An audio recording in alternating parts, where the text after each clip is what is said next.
The healing powers of water have been known to us for thousands of years. An essential part of the wellness feeling is bubbling water. How whirlpool spas are made. Every whirlpool spa is individually made, so both the size and the abilities of the spa can be fully customized. The 7 mm thick shell is made of 2 layers, one of acrylic and the other of ABS plastic. The precise measurements of the whirlpool spa are marked out on the 2.5 by 2.5 meter sheet, which is then cut to measure. The air is sucked out of the form through tiny holes in the sheet. It's then preheated to 70 degrees, and the customized sheet is adjusted onto the molding machine. It's lifted by the machine and the infrared heaters heat it further to 190 degrees. As it heats up, the sheet grows softer until it gradually swells up and collapses into shape. The temperature of the lamps can be controlled individually to mold the shape in the optimum way. When the sheet has achieved the right degree of malleability, the heating panel is withdrawn and the plastic is placed by a qualified expert onto the form.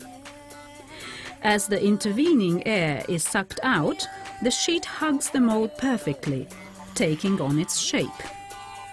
The acrylic contains dyes, so the color of the spa can already be seen.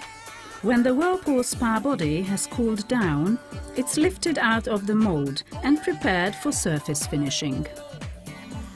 The multi-component polyurethane is mixed in the meantime. Now it's time to teach the robot.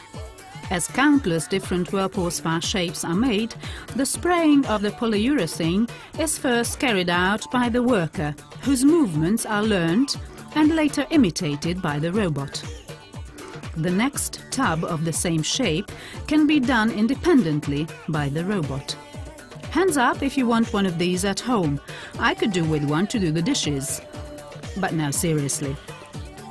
The back of the spa is coated in 2 layers of polyurethane foam for added noise and heat insulation and to increase stability. It's the robot's job to apply the 2 darker layers of polyurethane, which have different properties. Now the holes are prepared for connecting the jets that blow the mix of air and water. Connections of the individually ordered size and quantity of joints are fitted to the spa, sealed with silicone and fixed. Now the solid-walled antibacterial enrichment pipes are put in place, through which the water-air mix will circulate. After this, the motors and the digital control unit are built in. Every whirlpool spa is filled with water and thoroughly inspected to make sure that every function is operating perfectly. As a final step, the thermal insulated cabinet is attached, which reduces the amount of energy needed to heat the water. So, who's ready to take a luxuriating dip?